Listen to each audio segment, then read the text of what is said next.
बिस्मिल्लाहिर्रहमानिर्रहीम।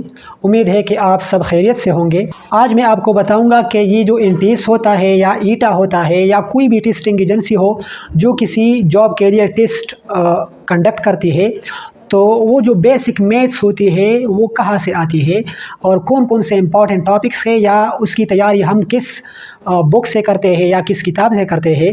तो किसी भी टेस्ट या इम्तिहान में कामयाबी के लिए सबसे जो ज़रूरी चीज़ है वो होता है सलेबस या पेपर कंपोजिशन। आप जो भी इम्तिहान देना चाहते हैं तो अगर आपको उसका सलेबस मालूम हो तो आप उस सलेबस के मुताबिक स्टडी करते हैं तो फिर कामयाबी नसीब होती है। लिहाजा आज हम बात करेंगे कि ये जो पीएसटी या सीटी टेस्ट होता है जो कि अभी नेक्स्ट मंथ शायद के एडवर्टाइज हो जाए, तो उनके लिए जो टेस्ट होते हैं इंटीएस या ईटा के थ्रू, तो इसमें ये जो मैथ्स आती है, मैं अभी मैथ्स का मतलब है बेसिक मैथ्स, तो ये कहाँ से आती है। तो इस बोर्ड पर आप देख सकते हैं कि मैंने डिफरेंट टॉपिक्स लिखे हैं। तो आप ये बात नोट कर ले कि ये जितने भी टॉपिक्स मैंने लिखे हैं आप मुझसे लिख के ले लें कि अभी तक जितने भी टेस्ट हुए हैं, टीचिंग का जो एडवर्टाइजमेंट और टेस्ट है या सिलेक्शन है तो वो साल में एक मरतबा होती है। अगर आप एक साल क्वालिफाई नहीं करते तो फिर आपको एक साल मज़ीद इंतज़ार करना पड़ता है। लिहाजा अभी से तैयारी करें एक प्रॉपर सलेबस के साथ, इंशाल्लाह आप कामयाब होंगे। तो ये जितने भी टॉपिक्स मैंने लिखे हैं ये बहुत इम्पॉर्टेंट टॉपिक्स हैं। तो सबसे पहले जो इम्पॉर्टेंट क्वेश्चन है, सबसे अहम सवाल है, वो ये है कि आने वाले टीचिंग पोस्ट के लिए तैयारी कहाँ से करें, कौन से बुक से करें। तो मैं आपको सजेस्ट करूँगा कि अगर आप मैथमेटिक्स या साइंस या इंग्लिश के लिए तैयारी करते हैं तो अच्छा होगा कि आप गवर्नमेंट के या गवर्नमेंट स्कूल के जितने बुक्स हैं उन सब को स्टडी करें, क्योंकि टेस्ट या सलेबस भी इसी से लिया जाता है और वैसे भी फिर आपने यहाँ पर टीचिंग करनी है। लिहाजा इन टॉपिक से एमसीक्यूज़ और क्वेश्चन टेस्ट में आते हैं। सबसे पहले तो आपने ये नोट करना है कि ये जो प्राइमरी स्कूल टीचर यानी पीएसटी के लिए जो टेस्ट होता है तो उसके पेपर कंपोजिशन में 25% मैथमेटिक्स होता है। यानी अगर 100 एमसीक्यूज़ है तो 25 एमसीक्यूज़ मैथ्स के होंगे। और इसी तरह ये जो सीटी का पेपर होता है या टेस्ट होता है तो उसमें 20% मैथमेटिक्स होता है।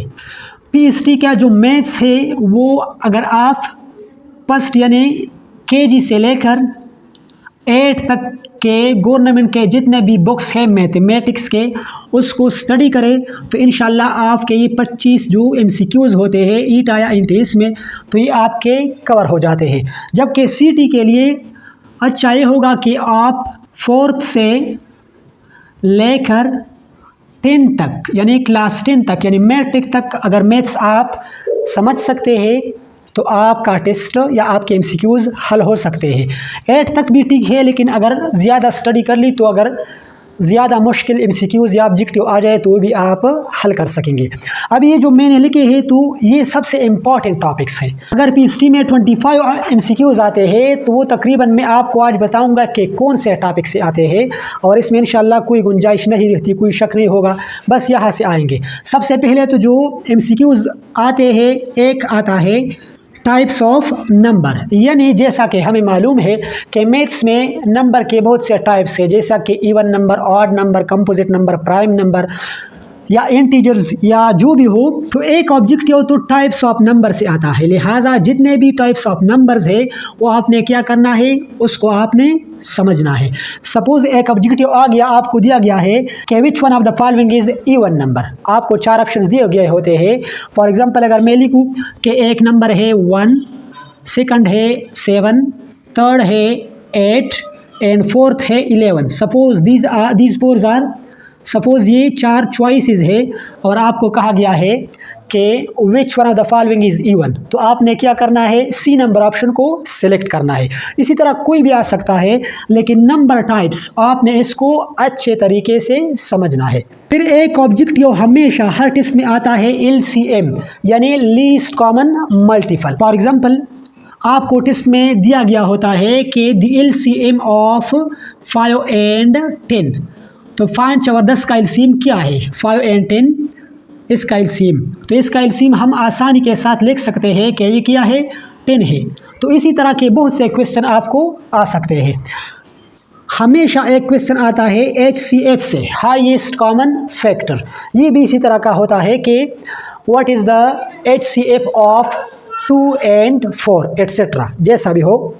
इसी तरह एक ऑब्जेक्टिव और MCQs हमेशा आएगा फ्रैक्शन से और फिर आएगा टाइप्स ऑफ फ्रैक्शन, यहाँ से आ सकता है, ठीक है। इसी तरह ग्राफ से भी बाज़ औक़ात ऑब्जेक्टिव आता है। ग्राफ एक होता है बार ग्राफ और दूसरे भी इसके एग्जाम है, तो यहाँ से भी आ सकता है। अभी ये ग्राफ क्या है, ये ग्राफ अक्सर आप एक डेटा होता है आपके पास और आप इसको डायग्राम यानी ग्राफ के ज़रिए रिप्रेजेंट कर सकते हैं। जैसा कि अक्सर हम क्रिकेट का मैच देख रहे होते हैं और स्क्रीन पर आता है, ऊपर रन्स लिखे हुए होते हैं और नीचे ओवर्स लिखे हुए होते हैं और उसमें एक ग्राफ सा बनाया हुआ होता है। तो ये क्या है, ये हमारे पास एक ग्राफ्स है और इससे हम किसी भी डेटा को रिप्रेजेंट कर सकते हैं। इसी तरह एक ऑब्जेक्टिव हमेशा आता है टाइप्स ऑफ एंगल से। Types of angles, acute angle, obtuse angle, right angle. तो ये आपने क्या करना है, ये सप्लीमेंट्री एंगल, ये एंगल के बहुत से अक़साम है, तो इसको आपने लाजमी याद करना है। इसके साथ साथ आता है कि what is triangle, what is square, geometrical shapes जो होते हैं, तो उससे भी ऑब्जेक्टिव आता है। फॉर एग्जांपल ट्राइंगल, तो triangle, what is triangle, A shape having 3 sides and 3 angles। इसी तरह what is square, a shape having 4 sides and all the sides are equal and all the angles are 90 angles, इसको square कहते हैं। तो इसी तरीके से आप इसके साथ साथ अलजबरा से PST और CT के जितने भी टेस्ट हुए हैं, तो उससे हमेशा एक ऑब्जेक्टिव तो कम से कम आता है और ज़्यादा भी आ सकते हैं। इसी तरह डेसिमल से भी एक ऑब्जेक्टिव आता है, परसेंटेज से भी आता है।